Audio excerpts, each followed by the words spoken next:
currently the Executive Director of Center of Innovation and Sustainable Development at SPJIMR, one of the leading management institutes in India and in Mumbai that you might have heard about. He was also the earlier chairperson of the PGPDM program, which is a postgraduate program in development management.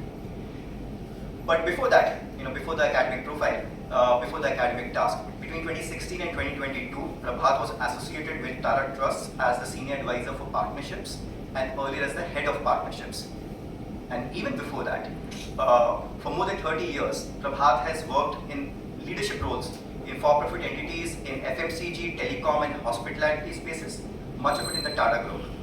He's on the board of governor of IIM Sambalpur, a trustee in the Tata Power Community Development Trust and Everest Foundation, and is on the governing council of Yes Foundation.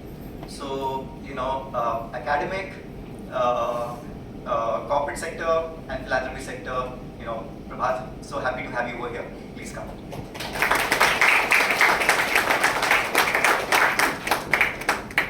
You can share a few words about it.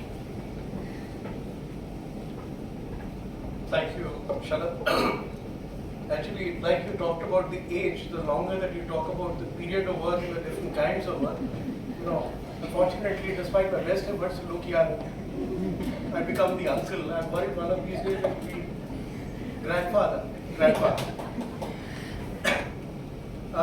It's a delight and an honor to be here, to first be a member of the jury for selection of the iVolunteer Awards.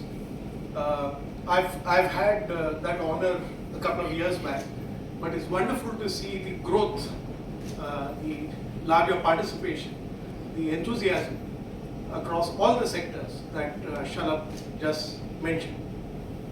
Clearly, CSR and philanthropy is now recognized as being a partner of the Government of India in nation building. I think it also needs to be recognized that volunteering, people like you, organization like yours, as part of the volunteering effort, are also contributing to nation building. There are a couple of things I'd like to talk about in terms of volunteering itself. The first is that I distinctly see a shift in the way different stakeholders look at volunteering. And I will speak about it more in possibly the corporate context.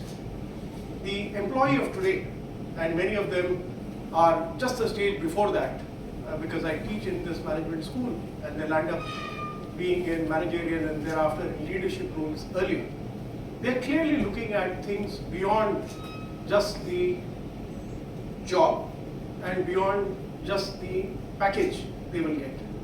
They also need something they can link up to, they can empathize with, something which resonates with them. And that's where I think employers are now also recognizing that there has to be a purpose, there has to be an objective, and it's important that employees also connect to those causes. So CSR cannot remain just writing a check. CSR also means that employees of yours participate in either official capacity or in their personal volunteering capacity with the kind of causes that the organization is supporting. And clearly, I think even NGOs are now recognizing that while money is important and very important, but volunteering also is a form of providing them some of the skills, some of the competencies that maybe money will never even get them to buy. And I think that's where volunteering, especially skill-based volunteering, comes in a very big way. The second part I would talk about is volunteering. Actually, I can draw an analogy. There is giving the fish, there is teaching the fishing, there is actually setting up the ecosystem around fishing. A supply chain, training, raw materials which are required, linkage to the market, recipes after you've caught the fish, what will you do with it, and all of that. That is developing the ecosystem. I think it is time that we move beyond giving the fish, which is really carrying out activities, very important. You go and teach in a school, extremely important. But I think it's important to look at teaching fishing, which is all about skill building, but possibly even more important, now building that ecosystem around fishing. And that's where I see organizations like iVolunteer working with other organizations like Yuva, which I just heard about, who can actually play a big catalytic role there. The last part, again, linked possibly to corporates. Among the various things I've done, the longest is with corporates, and the longest was with the Tata Group. So Tata Group, as you may be aware, it has 10 lakh employees. There are 70,000 people who engage with a program called Pro Engage. But the total number of hours that they have clocked last year is 10 lakhs. So there is an average of 1 hour per every employee, irrespective of what level they are in, what seniority they are in, which country they work in, and a big chunk of TCS people actually work abroad. But volunteering is there.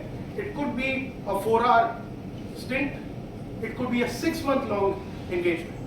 And it's a delight. One of my earlier organizations calls me as an ex-employee to participate in volunteering.